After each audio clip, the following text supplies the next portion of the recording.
Hello বন্ধুরা, আজকে চলে এসেছি আবার একটি নতুন ব্লগস নিয়ে। আর আমি বাবা মা তিনজনেই অপেক্ষারত আছি, মানে অপেক্ষায় বসে আছি এই পদ্ম গাছে কবে পদ্ম ফুল ফুটবে। এরপরে দুপুরবেলা চলে আসে মায়ের ডাক, কারণ খাবার পুরো রেডি হয়ে গেছিলো। আর মুখে কিছু বললাম না, দেখে বুঝতেই পারছো।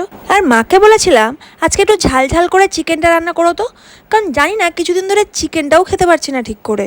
আচ্ছা, তোমরা একটা জিনিস কখনো ভেবে দেখেছো? আকাশ কিন্তু একটাই, কিন্তু তার রূপ কিন্তু অনেক। কখনো আকাশ পুরো নীলে ভরে যায়, কখনো আবার আকাশ কালো হয়ে যায়। অদ্ভুত ব্যাপার, তাই না?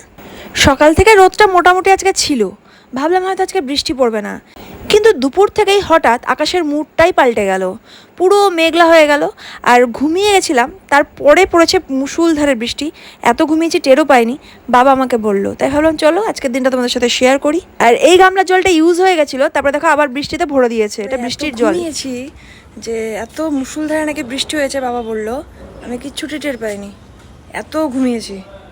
মানে ওষুধের জন্য এখন এত ঘুমিয়ে থাকছি যে যদি আমাকে তুলে নিয়ে যায় চড়ে, আমি তাও টের পাবো না, এত ঘুমাচ্ছি। থেকে থেকে যে কি অদ্ভুত কথাবার্তা আমি বলি না, চোর আমাকে কেন তুলে নিয়ে যাবে? আর চোর যদি তুলেও নিয়ে যায় না, আমাকে আবার ফেরত দিয়ে যাবে।